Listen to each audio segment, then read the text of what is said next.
Pak Jokowi juga dengan memasang Kaisang jadi ketua umum, Bang, kelihatannya ingin menggembosi PDIP. Dulu Pak Jokowi saya pernah dapat kabar gitu, Bang, ya, ingin juga menguasai PDIP, tapi nggak bisa. Ini kan yang membuat Pak Jokowi merancang strategi untuk bisa tanda petik cawe-cawe kan. Nah, cawe-cawe salah satunya tadi mempersiapkan Kaisang memperkuat PSI. Kalau bukan anak presiden nggak bakal jadi ketua umum. Nggak punya pengalaman. Pak Jokowi akan bermain di dua kaki. Gibran biarkan di PDIP, Kaisang di PSI. Lalu kalau partainya semua seperti itu, Bang, ya partai bisa dibeli oleh semua orang, oleh anak pejabat, oleh oligarki, oleh pengusaha hitam, selesai. Lalu Indonesia mau dibawa kemana?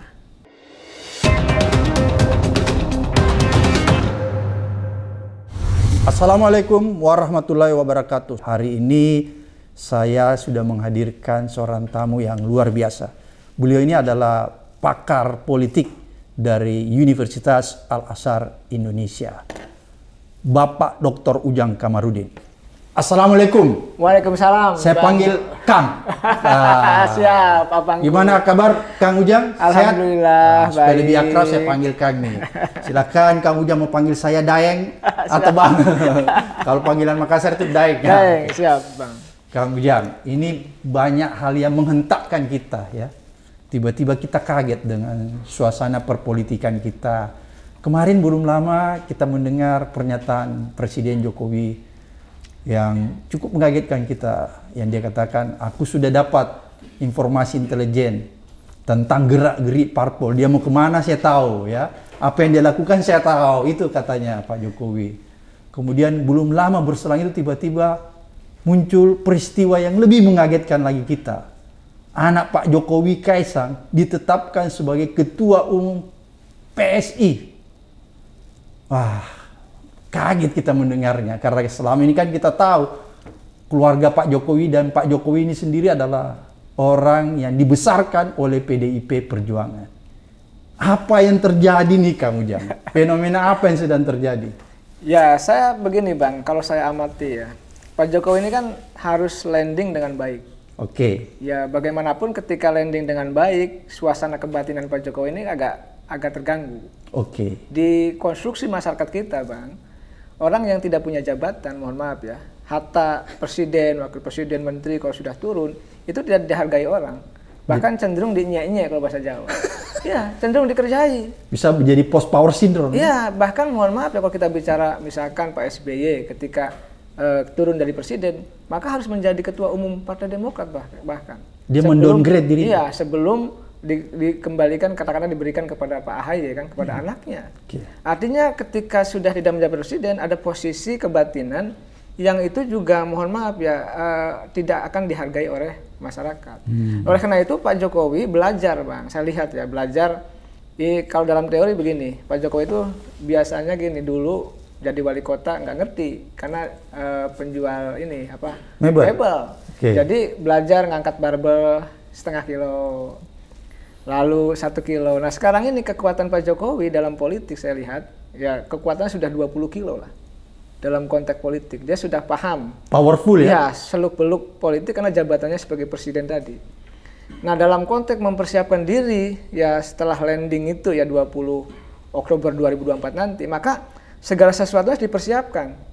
Okay. Pasti akan dipersiapkan nih, entah dalam konteks persoalan politik, keluarganya ya akan menjadi, ada yang jadi katakanlah ingin jadi cawapres, ada yang juga ingin jadi menantunya gubernur, lalu juga Kaisangnya juga dipersiapkan jadi wali kota kan begitu. Ini kan harus sejalan sekata seirama dengan Pak Jokowi ingin memposisikan bahwa secara politik Pak Jokowi dan keluarganya aman.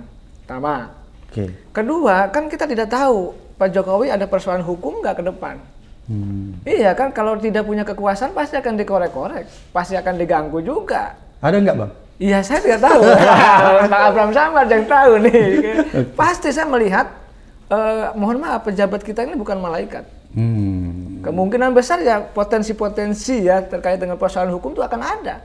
Dan kalau nanti yang menang misalkan lawan politik, itu pasti juga akan dikerjai di Indonesia ini. Yang ketiga persoalan bisnis. Bisnis ini terkait dengan politik. Apa misalkan bisnis ya bisa jadi apanya kroninya juga bisnis macam-macam gitu kan. Ini kan harus diamankan dengan kebijakan politik, dengan kekuasaan. Nah, kekuasaan Pak Jokowi yang selama ini katakanlah dalam 1 tahun terakhir akan habis gitu ya, akan pudar. Ini kan yang membuat Pak Jokowi merancang strategi untuk bisa tanda petik cawe-cawe kan. Nah, cawe-cawe salah satunya tadi mempersiapkan Kaisang, memperkuat PSI. Sekarang kita lihat misalkan, kenapa Kaisang? Tadi saya di TV pagi gitu ya, saya bilang kalau bukan anak presiden nggak bakal jadi ketua umum. Nggak punya pengalaman? Nggak punya pengalaman. Masih bocah? Ya itu, jadi saya bilang karena privilege-nya sebagai anak presiden. Oke. Kenapa saya bilang nggak ngangkat anak yang lain? Ya, artinya yang lebih pintar. Yang lebih pintar, yang lebih hebat saya bilang. Nah, yang kedua saya lihat kelihatannya Pak Jokowi juga dengan memasang Kaisang jadi ketua umum, Bang, kelihatannya ingin menggembosi PDIP. Saya sih melihatnya begitu. Kenapa? Kita lihat misalkan ada kanibalisme ya antara pemilih PSI dengan PDIP. Nah, suara PSI ini mendapatkan suara 2019 yang lalu itu mengambil basis-basis suara dari PDIP, termasuk di DKI Jakarta. Oleh karena itu sebenarnya pertama saya lihat ya, satu itu, yang kedua kan ada aturan dalam ADART bahwa satu keluarga satu partai, dan itu kan sudah dibuktikan oleh PDIP bahwa Gubernur Maluku Utara dipecat karena istrinya bergabung dengan partai lain. Oke. Nah, ini kok dengan Pak Jokowi ya, ketika Pak Jokowi anaknya masuk partai lain, sikap PDIP kok berubah. Malah mengatakan katanya beda kakak, kartu keluarganya beda. Jadi antara Pak Jokowi dengan Kaisang, artinya membolehkan. Ini kan ada, menurut saya ada inkonsistensi juga. Jangan dulu, Bung Ujang. Apakah PDIP sikapnya ini membolehkan atau dia takut sama Jokowi? Saya melihat begini, ada sebuah ketakutan, Bang. Kenapa? Ini kan ada skema di Mahkamah Konstitusi, katakanlah mohon maaf saya tidak mau mendahului keputusan Mahkamah Konstitusi. Ini menarik, Kang Ujang. Kalau tadi Kang Ujang bilang ada spekulasi bahwa nanti Jokowi ingin memperlihatkan ya bahwa dia punya punya pride juga ya, punya pride untuk menentukan arah politik Indonesia ya. Apakah ini dia ingin mengirim pesan kepada PDIP bahwa sekarang saya dan keluarga saya tidak akan bersama lagi? Ya, Bang, ada beberapa skema yang saya baca. Pertama, kelihatannya Pak Jokowi akan bermain di dua kaki. Artinya begini, Gibran biarkan di PDIP, ya kan, Kaisang di PSI. Ini kan sudah bermain dua kaki. Iya. Kalau dalam politik kan don't put eggs in the same basket. Jadi jangan simpan telur di keranjang yang sama gitu. Jadi kalau di politik ya simpanlah di keranjang yang berbeda. Jadi kalau satu tidak nyaman, satu hancur, masih ada persediaan telur yang lain. Dalam konteks itu rasional, dalam konteks teori. Ya faktanya makanya banyak dinasti politik yang lain di daerah itu, Bang, menggunakan teori itu. Makanya banyak mengambil partai-partai yang lain. Ada misal suaminya di Golkar, istrinya di PDIP, anaknya di PKS, ada terjadi, bisa dilacak datanya. Oleh karena itu yang menjadi landasan kelihatannya ya bahwa Pak Jokowi ingin di PDIP tetap ada anaknya, di PSI juga ingin dibesarkan. Nah, jauh dari itu saya melihat bahwa sebenarnya pesan Pak Jokowi jelas. Dulu Pak Jokowi saya pernah dapat kabar gitu, Bang ya, ingin juga menguasai PDIP, tapi nggak bisa. Jadi ya jauh-jauh hari ingin katakanlah jadi ketua umum gitu. Makanya di PDIP itu ada kubu Jokowi dan ada kubu Bu Mega. Makanya kubunya Pak Jokowi itu ya ada yang keluar juga gitu.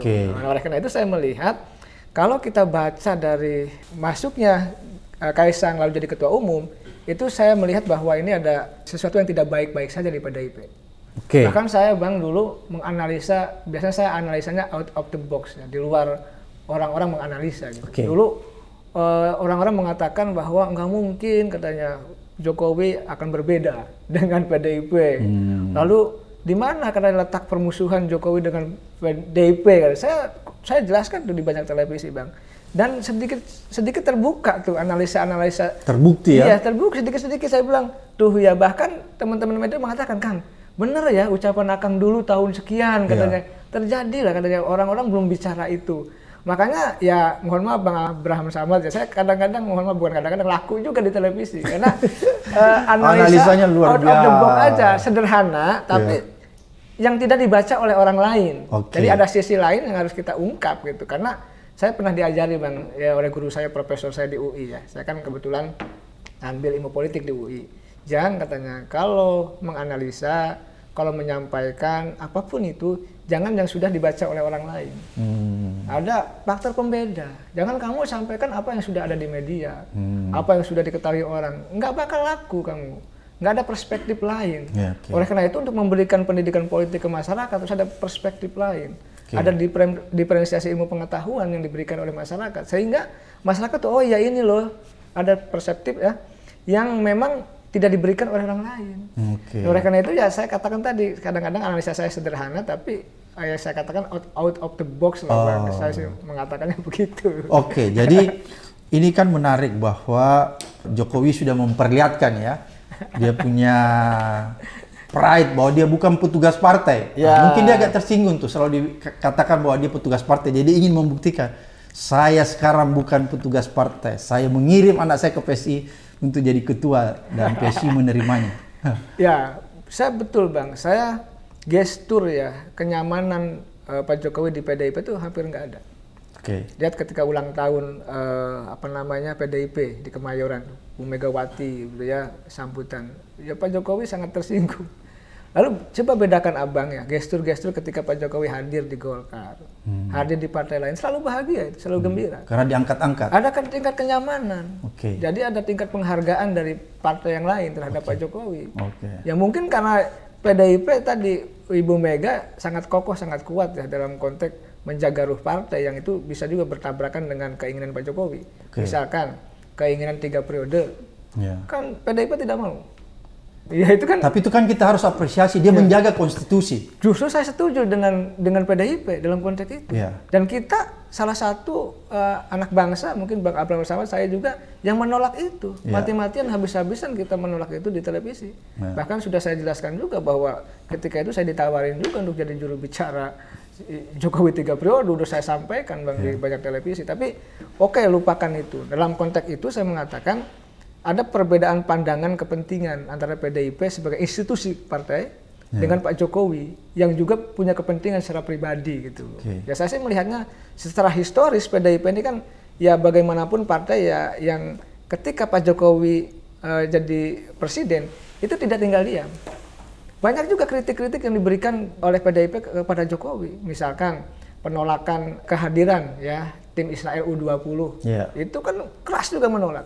Itu kan berbeda. Jokowi 3 periode termasuk Bang jangan lupa gugatan ke Mahkamah Konstitusi itu terkait dengan penurunan usia itu 35 itu PDIP menolak. Menolak yang disampaikan oleh sekjennya gitu. Artinya saya melihat PDIP punya nilai, punya value di situ yang berani mohon maaf ya berhadapan-hadapan dengan Pak Jokowi. Walaupun tadi Pak Jokowi menunjukkan saya presiden loh. Saya punya kuasa loh untuk bisa mohon maaf memainkan gitu ya ritme politik Indonesia loh kira-kira.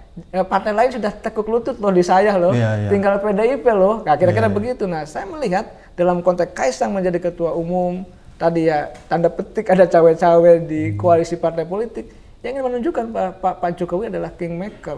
Nah, ini sudah saya analisa jauh-jauh hari. Orang selalu mengatakan ke saya, enggak Kang, Pak Jokowi lemah, katanya mau selesai, mau habis. Tidak, saya bilang. Orang selama belum selesai masa jabatannya, maka akan kuat.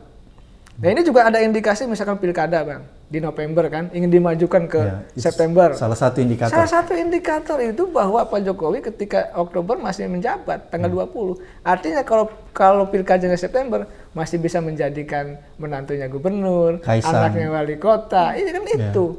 Orang tidak terlalu berani untuk mengungkap ini gitu ya. Kalau kita kan demi kepentingan bangsa dan negara ya kita ungkap saja walaupun Kemendagri mengatakan dengan alasan pembenaran yang lain gitu. Jadi kalau menurut Kang Ujang bahwa jadwal memajukan pilkada itu juga bagian dari skenario Jokowi ya untuk memuluskan praktek dinasti politiknya. Ya, saya konsisten dengan analisa saya dari jauh-jauh hari sampai hari ini. Dan walaupun dibantah oleh pemerintah gitu, tapi fakta itu tidak bisa dibantah kalau di publik.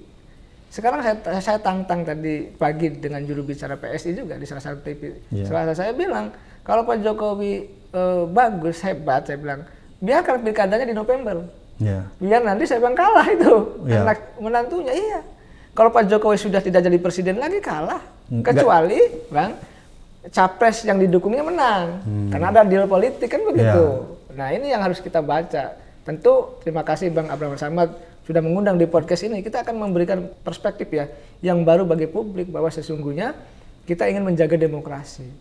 Nah demokrasi itu bukan berarti tidak boleh dinasti politik, tetapi dinasti politik yang tidak didasari oleh kualitas gitu ya. Kapasitas itu juga akan menjadi rusak, problem bagi kebangsaan kita ke depan. Oke, kalau begitu apakah dinasti politik yang dibangun oleh Pak Jokowi yang mendorong anaknya yang belum punya pengalaman ini termasuk dinasti yang tidak berkapasitas? Kalau saya boleh mengatakannya begini Bang, ada ukuran, ada standar yang harus kita nilai bersama. Oke. Ya kita harus sepakati itu. Misalkan pengalamannya apa? Track recordnya apa? Secara aturan boleh enggak? Saya boleh jelaskan di sini. Ketika Gibran maju sebagai calon wali kota, itu kan secara administrasi tidak memenuhi syarat di PDIP. Abang masih ingat itu? PDIP itu secara administrasi kenapa? Belum pernah jadi pengurus. Waktu itu nggak boleh ketentuannya Bang. Tapi dipaksakan jadi juga. Jadilah calon wali kota. Karena anaknya presiden, saya analisa dulu. Lama itu menang, nggak menang. Saya bilang anaknya presiden. Ya menang lah. Bobi juga sama. Menang nggak menang. Saya bilang karena menantunya presiden. Nah dalam konteks itu saya bilang ya dengan ukuran-ukuran standar yang ada, yang logika rasional kita saja, saya katakan belum memenuhi lah syarat untuk bisa menjadi seorang pemimpin yang bagus ketika itu. Walaupun sekarang mengatakan udah banyak pembangunan dan lain sebagainya, karena banyak anaknya Jokowi. Karena menteri datang setor program maksudnya. Iya kan? Setor proyek di sana. Setor proyek, dikasih program orang luar negeri juga sama gitu ya. Bangun masjid apa, karena anak presiden. Coba daerah lain yang bukan anak presiden, nggak mungkin ada pembangunan.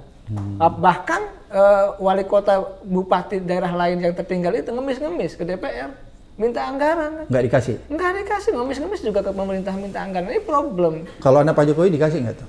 Ya kan kita tahu persis, semua menteri ketemu Gibran gitu kan. Banyak-banyak acara yang level nasional juga di Solo gitu. Ya karena terpilih sebagai anak presiden itu. Nah, oleh karena itu saya melihat dinasti politik harus dibangun berdasarkan kapasitas. Kenapa? Biar anak-anak bangsa yang lain punya juga punya kesempatan yang sama. Misalkan saya Bang anak orang miskin, nggak punya uang, jaringan saya juga terbatas gitu ya, hanya mengandalkan pendidikan. Lalu saya akan bertarung dengan orang-orang seperti itu, nggak bisa Bang. Oleh karena itu agar Indonesia itu sehat dalam berdemokrasi, ya maka tadi dinasti politik mestinya diatur. Dulu zamannya Pak SBY mau diatur tapi nggak jadi. Keluar Perpu kan mau dibatasi misalkan jeda 5 tahun tapi tidak. Nah ini yang membuat dinasti politik itu dari semua keluarga jalan semua karena menganggap secara legal formal tidak ada aturannya. Tetapi kalau sudah begitu Bang, fenomena pemilu kita kan mohon maaf ya pemilu yang berbasis pada money politik. Ini yang harus sebenarnya, kenapa saya paham? Karena saya pernah jadi ketua tim sukses Bang, jadi tahu persis juga kondisi teoritik buku-buku yang kita baca dengan fenomena lapangan. Oleh karena itu saya melihat ya kita ingin memperbaiki bangsa ya dengan cara kita gitu ya, bahwa sejatinya kan begini, ini partai, ya partainya belum bagus, lalu melahirkan pemimpinnya aja di sini karbitan. Karena ini menjadi persoalan. Lalu di mana letak kualitas? Misalkan tadi soal Kaisang, baru 2 hari jadi anggota, lalu jadi ketua umum. Ini kan di mana misalkan letak kaderisasinya? Di mana letak rekrutmen politiknya? Jadi kelembagaan atau institusi kepartaian kan harus juga membangun sebuah kualitas demokrasi gitu. Fungsi-fungsi partai itu mestinya dijalankan kalau secara teoritik, tapi kan faktanya enggak. Bahkan mengatakan mereka ini kita katanya terobosan baru katanya bahwa menjadikan Kaisang sebagai anak muda untuk menjadi ketua apa di situ. Lalu sebenarnya tidak ada value ya? Tidak ada value. Makanya dari dulu saya selalu mengkritisi PSI Bang. Coba lihat jejak digital saya. Kenapa? Karena saya ingin sayang terhadap partai-partai. Ingin juga partai ini bagus gitu loh. Saya bilang PSI nanti ditinggalkan, betul. Saya bilang PSI nanti juga akan masuk angin, betul. Oleh karena itu, karena saya dapat info juga di bawah Bang, di teman-teman banyak yang di daerah itu PSI pada mundur, curhat gitu. Jadi saya udah tahu dulu. Nah dalam konteks itu kita punya kewajiban, Bang Abraham Samad, saya untuk sama-sama membangun, walaupun partai ini milik orang, ya paling tidak partai ini kita bangun sebagai apa ya, hulu ya, kawas candra di muka kepemimpinan bangsa. Jadi kalau partainya itu bagus, bersih, maka pemimpin yang akan dilahirkan juga bagus, bersih. Ini kan tidak. Ya udah, kamu anaknya presiden jadi aja ketua umum, kan rusak. Sedangkan anak-anak muda yang hebat yang lain, yang punya kapasitas, yang sudah berdarah-darah di partai, yang punya pengalaman panjang berorganisasi gitu ya, tidak dijadikan sebagai ketua umum. Ini kan menjadi problem bagi saya. Oleh karena itu, problem kebangsaan kita banyak, Bang. Ya dimulai kalau saya ya dari partai politik, karena ini kan institusi resmi ya. Parpol kan salah satu lokomotif pilar demokrasi. Pilar demokrasi, betul. Jadi kita punya kewajiban untuk itu. Walaupun misalkan bakal bersama nanti nunggu partainya bersih. Kalau bisa bersihkan dari sekarang. Gitu ya. Kira-kira begitu, Bang. Oke. Ada yang menarik tadi soal karbitan. Kang Ujang kan katakan bahwa dinasti politik itu wajar kalau dia dinasti yang berdasarkan kapasitas alami, tumbuh secara alami dan berkapasitas. Tapi yang kita persoalkan adalah dinasti politik yang tumbuh tidak alami berdasarkan karbitan. Kan gitu ya? Apakah yang dibangun Pak Jokowi ini, Kaisang, Gibran, itu termasuk dinasti politik yang karbitan? Ya, saya sih melihatnya, ya kalau masyarakat mengatakan seperti itu, Abang juga mengatakan seperti itu, kita tidak salah menilai itu. Artinya, kalau kacamata politik yang Abang pelajari? Ya, kalau saya melihat begini ya, kan begini, Pak Jokowi dulu pernah mengatakan tahun 2019 bahwa anak saya tidak akan, ya keluarganya tidak akan, ya, tahun 2019 politik. Masih banyak jejak digital. Tadi juga saya bahas juga di salah satu TV swasta gitu ya. Artinya ini aja sudah dilanggar norma-norma etika ya, ucapan itu. Nah, kan begini Bang, manusia itu kan dilihat dari ucapannya. Kalau ucapannya baik ya tindakannya juga akan baik. Tapi kalau ucapannya nggak bagus, tindakannya tidak akan bagus. Nah, kalau macan meninggalkan belang, ya manusia meninggalkan ucapan, perilaku. Oleh karena itu, saya melihat apakah itu bentuk dari dinasti politik yang tidak baik? Saya mengatakan tidak lah. Karena tadi tidak berdasarkan pada ukuran-ukuran yang normal, tidak berdasarkan pada aturan-aturan yang jelas. Ya ini banyak yang dilanggar. Tadi misalkan Gibran ketika di PDIP-nya menerabas aturan, tidak lolos administrasi, tapi diloloskan. Lalu misalkan Kaisang jadi tidak, ya walaupun ada ayatnya menganggap boleh ya, tapi kan ada norma-norma kaderisasi yang harus dijalankan. Lalu kalau partainya semua seperti itu Bang, ya partai bisa dibeli oleh semua orang, oleh anak pejabat, oleh orang kaya, oleh oligarki, oleh pengusaha hitam, selesai. Lalu Indonesia mau dibawa kemana? Oleh karena itu untuk menghindari itu, maka kita kritik keras terkait dengan persoalan bahwa Kaisang jadi ketua umum itu, walaupun boleh secara aturan di internal PSI, tetapi kan ini merusak sendi-sendi ya dalam konteks untuk bisa membangun bangsa. Karena tadi kalau partainya rusak, nanti orang mengatakan udahlah, nggak usah aktif di partai, nggak usah punya pengalaman, kita ambil alih, kita beli saja selesai. Nah inilah yang merusak, mohon maaf, skema pola kita ingin membangun demokrasi yang kuat, sehat dan bermartabat. Kita ini dalam sebuah episode Bang, transisi menuju demokrasi. Kita belum berdemokrasi, masih transisi. Jadi kalau transisi kitanya tidak tuntas, tidak bagus, tidak baik, kita akan dirusak oleh misalkan politik dinasti yang tidak berkualitas, ya kita akan mundur. Ini kan yang kita takutkan. Oleh karena itu untuk menjaga agar demokrasi ini stabil gitu ya, bagus, lalu transisinya smooth, menjadi sebuah negara yang demokrasi, maka tadi prosesnya ini kan harus bagus. Makanya rekrutmen politik di partainya harus bagus, partai politik menghasilkan kader-kader yang berkualitas. Karena begini, kalau misalkan kader partainya tidak berkualitas, dia jadi presiden Bang, jadi wakil presiden, jadi menteri, jadi gubernur, jadi wali kota, jadi bupati, jadi pejabat negara. Ya kalau nggak bagus ya rusak bangsa ini Bang. Kapan kita ingin menjadi negara besar? Dan fenomena itu sudah terjadi sekarang ya? Sudah terjadi. Oleh karena itu saya selalu berkata keras dan lantang dalam konteks melihat fenomena ini.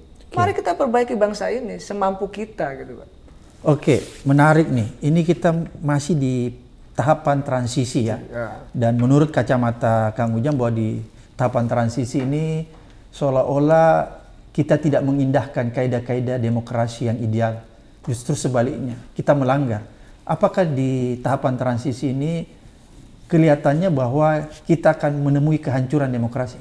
Nah itu kan begini, kalau kita lihat ya hasil temuan-temuan lembaga survei dunia, indeks persepsi korupsi itu kan hancur. Lalu juga indeks demokrasi kita juga turun. Jadi ini kan selaras, sekata. Oleh karena itu saya melihat ya tadi punya kewajiban, podcast ini punya kewajiban untuk menjaga demokrasi. Betul, Pak. Oleh karena itu tadi saya bersyukur Bang Abraham Samad saya bisa hadir diundang gitu. Saya sebagai sebuah kebanggaan ini, Bang.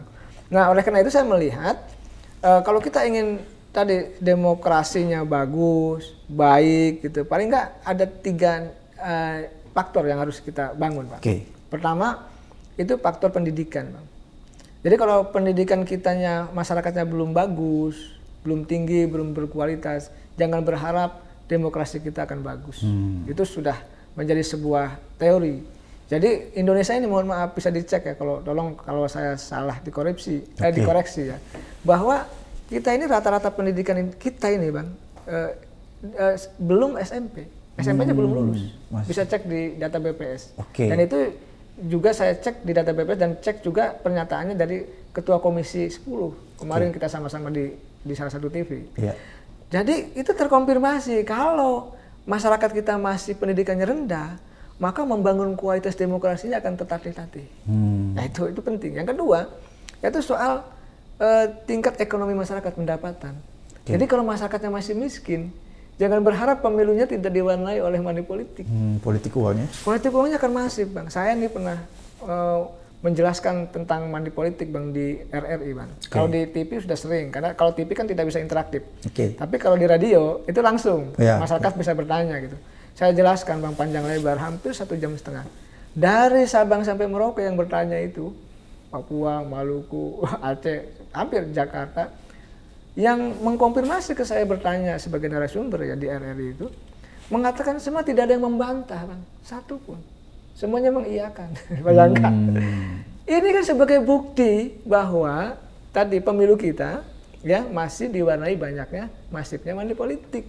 Itu tidak ada yang membantah satu pun loh, Bang, yang bertanya di radio itu. Oleh karena itu saya melihat bahwa tadi kalau demokrasinya ingin bersih ya, pemilunya juga ingin bersih, tidak ada money politik atau paling nggak diminimalisasi, maka tadi tingkat ekonomi masyarakat harus dinaikkan. Sekarang misalkan 26 juta masyarakat masih terima bansos, itu juga miskin. Belum yang lain yang tidak terima bansos juga banyak yang nganggur, banyak yang miskin lagi. Ini sebuah fenomena di mana kita ingin membangun kualitas demokrasi, tapi faktor ekonomi masyarakatnya tidak diperbaiki, sulit. Yang ketiga nih, bidang abang nih, penegakan hukum, Pak. Jadi kalau hukumnya... Itu yang paling parah. Wah, itu paling parah di negeri ini. Hukumnya dimainkan, tidak mainkan. Industri. Ini problem kita, ini problem kebangsaan yang harus kita kritisi bersama. Untuk menjaga Indonesia tadi agar kokoh dalam berdemokrasi. Jadi penegakan hukumnya harus akan paralel dengan demokrasi, Bang. Jadi kalau penegakan hukumnya kuat, adil gitu ya, independen, maka dia akan menghasilkan proses demokrasi yang sehat. Tapi kalau penegakan hukumnya dimainkan, bisa dibeli, misalkan ketua umum parpol bisa disandra, ya kan ini menjadi maka demokrasi tidak akan jalan juga. Oleh karena itu saya melihat ini banyak koreksi kita dalam berbangsa gitu ya. Ini kan kita serahkan nih hasil coblosan kita 2019 lalu kepada pemerintah sekarang kan. Oleh karena itu mestinya pemerintah sekarang memperbaiki nih apa yang kurang.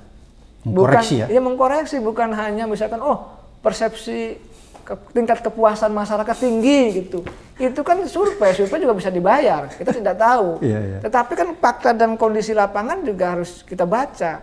Oleh karena itu saya melihat dalam konteks ini, Bang, kita punya tugas besar ya untuk sama-sama tadi bisa menjaga hukum secara baik, lalu menjaga demokrasi secara berkualitas.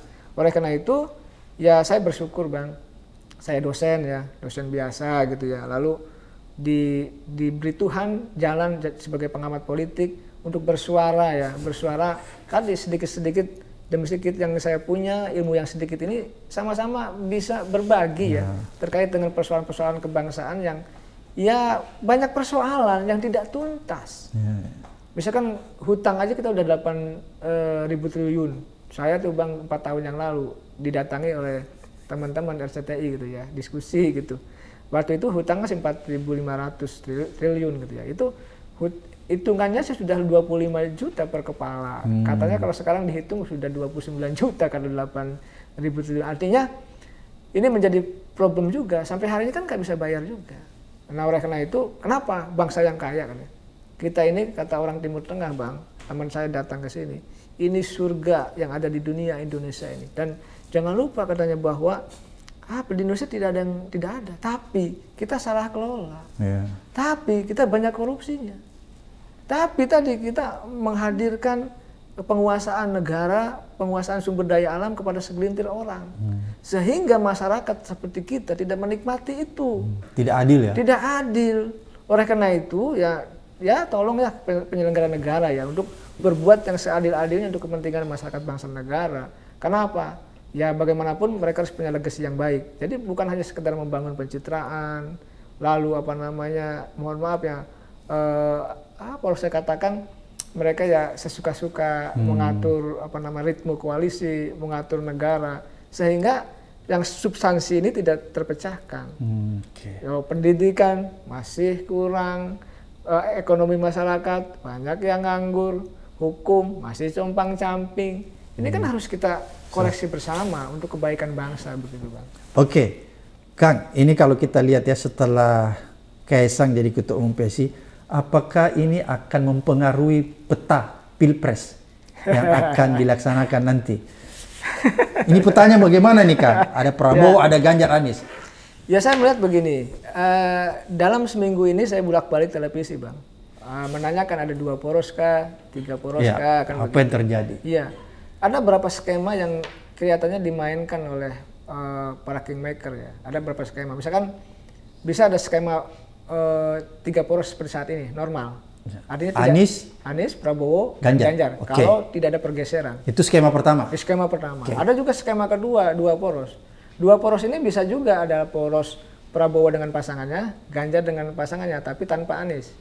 Ini bisa terjadi misalkan kalau Caiminnya lari. Atau keluar. Dimasalahkan? Ya bisa dimasalahkan secara hukum. Itu kan udah. Kalau menurut kacamata Kang Ujang, mana yang lebih berpotensi, lari atau dipermasalahkan? Yang paling dua-duanya Bang. Dua-duanya iya, dua-duanya berpotensi itu. Karena kan ya dalam konteks tertentu tadi cawe-cawenya presiden juga kan memegang kendali partai politik.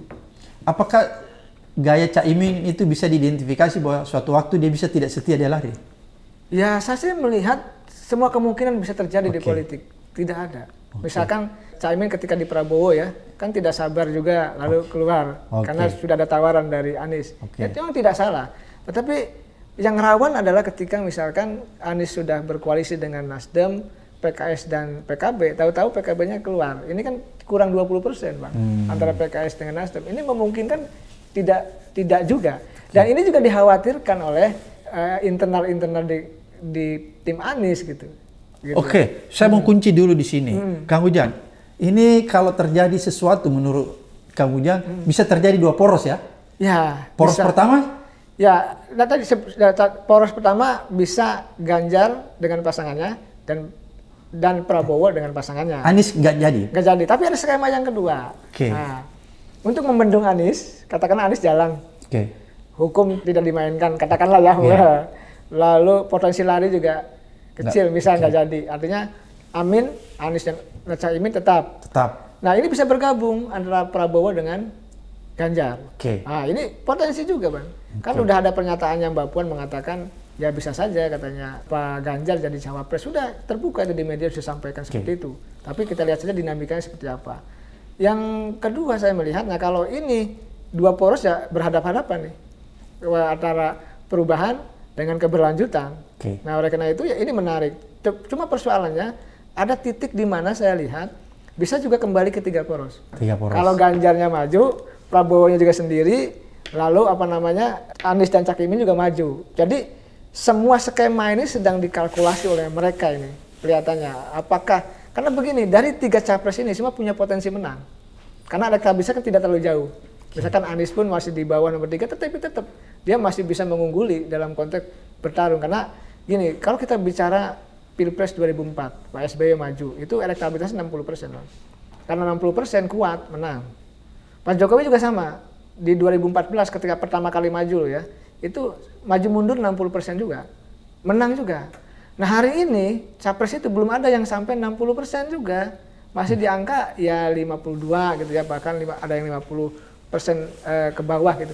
Artinya semua kemungkinan, semua potensi untuk bisa saling mengalahkan itu bisa. Tergantung nanti siapa cawapres Prabowo-nya, siapa cawapres Ganjarnya, lalu apa skema yang dimainkan. Makanya tadi kembali kepada persoalan Kaisang itu menentukan arah koalisi.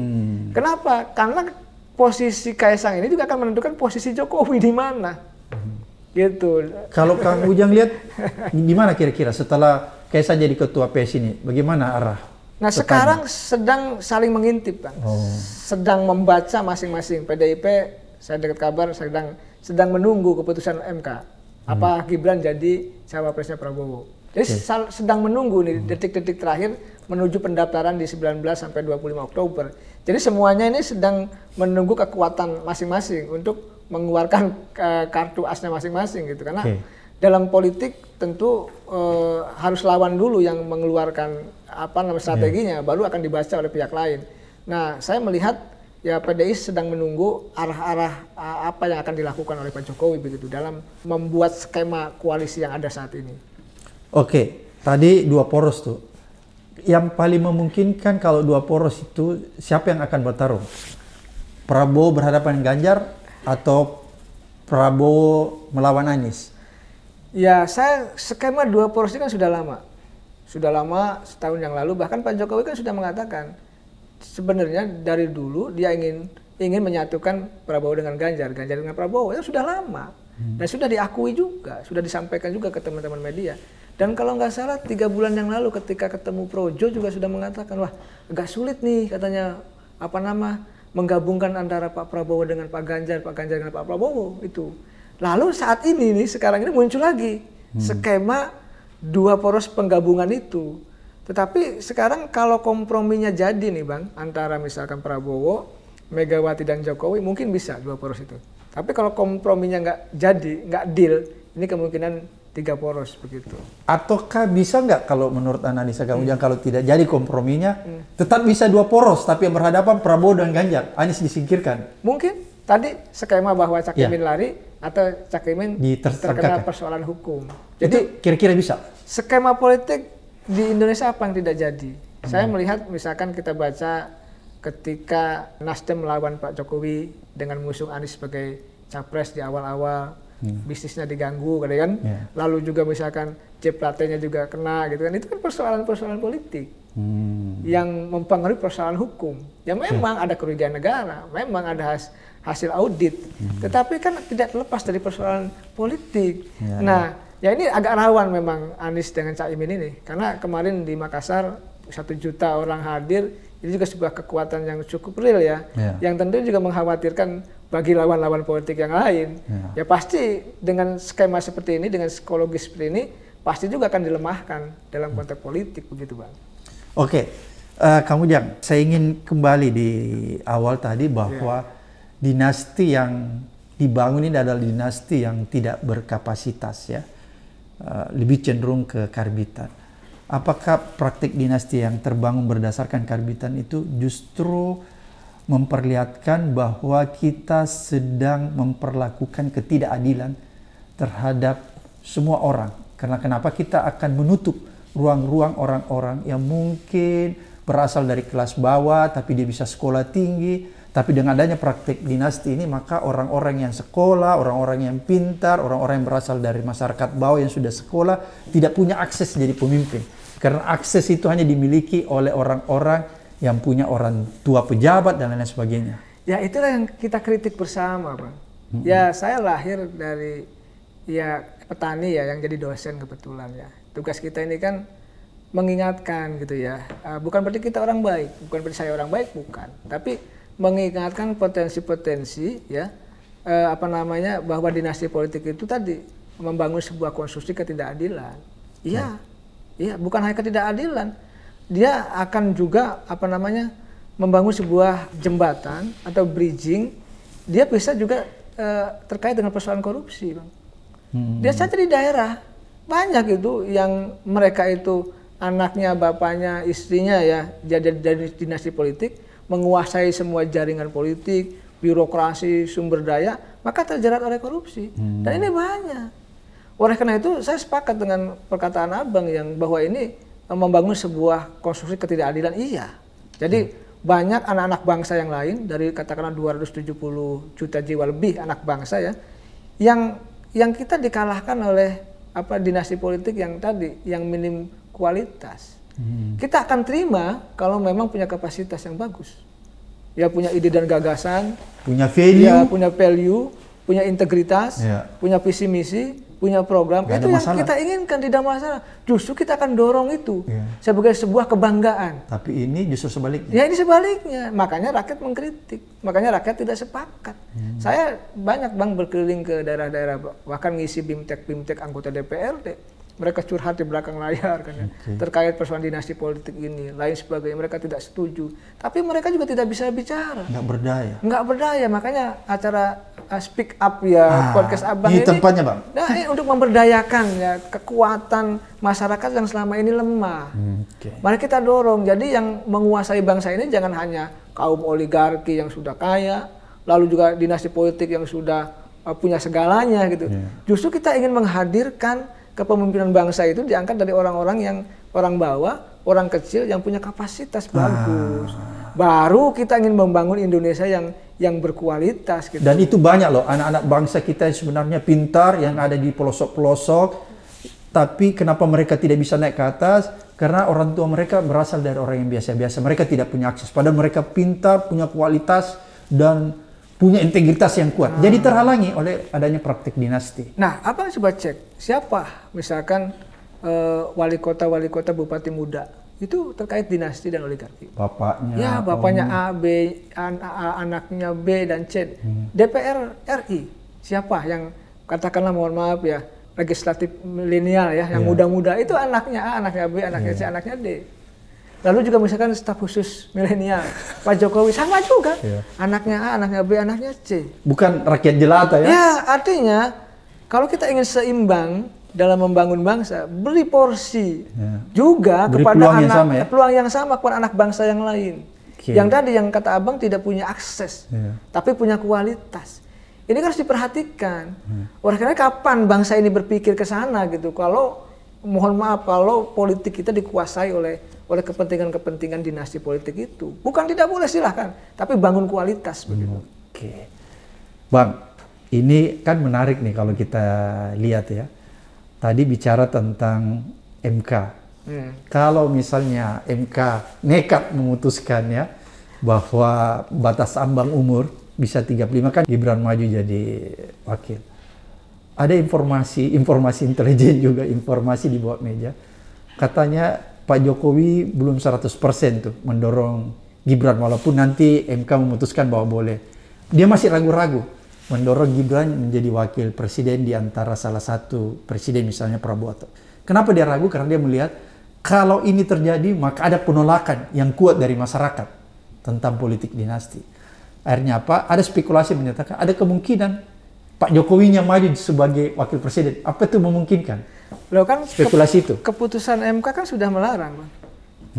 Iya, bahwa presiden 2 kali menjadi cawapres. Sudah melarang ya? Iya. Kira-kira nggak bisa lagi digugat lagi dan kan waktunya sudah mepet. Ya kan pendaftaran juga hingga 19 Oktober. Jadi saya melihat skema spekulasi itu bisa terbantahkan. Jadi yang memungkinkan saya melihat ya hanya Gibran peluangnya itu. Tapi lucunya begini, Bang. Berbangsa dan bernegara ini lucunya. Masa iya ya undang-undang digugat ya, dimohonkan gitu ya. Ya di judicial review hanya untuk kepentingan anak presiden, hanya untuk kepentingan Gibran. Kan ini lucu bagi bukan saya. Untuk kepentingan konstitusi. Ya maksudnya kepentingan konstitusi bangsa dan negara. Baru itu yang benar. Iya, dan ini yang menurut saya kita bernegara salah kaprah dan lucu. Oleh karena itu tadi wajar kalau Pak Jokowi gamang akan ada penolakan karena memang kepentingan untuk mengakomodir Gibran. Nah ini berbangsa yang lucu kalau menurut saya. Walaupun semua warga negara siapapun berhak untuk mengajukan judicial review. Tapi kalau dalam konteksnya hanya mengakomodir kepentingan Gibran atau anak Pak Jokowi, ini yang bermasalah bagi saya, bagi kita semua lah. Dan menurut Kang Ujang itu yang terlihat ya di dalam gugatan judicial review itu hanya untuk kepentingan Gibran aja. Siapa lagi yang mau maju, Bang? Iya, misalkan anak bangsa lain siapa? Tidak ada yang kuat juga. Siapa yang berani juga? Nggak ada. Yang arahnya ke sana. Jadi kalau dibulak-balik analisa apapun gitu ya, mau dilihat dari sudut pandang manapun ya atas bawah, depan belakang ya ke sana. Makanya saya sih mengatakan ya tetap saya konsisten dengan apa yang saya katakan dan kita pertanggungjawabkan pernyataan-pernyataan analisa-analisa saya gitu. Oke, terima kasih Bang Ujang apa yang sudah disampaikan. Mudah-mudahan ini sangat bermanfaat untuk mengedukasi, mencerahkan kita agar supaya mereka tahu problem yang sebenarnya terjadi di belakang layar dari perpolitikan kita. Kenapa ini penting? Agar supaya masyarakat tidak tinggal diam. Dia tetap harus melakukan sesuatu untuk melakukan perubahan yang fundamental. Sampai ketemu di episode berikutnya. Assalamualaikum.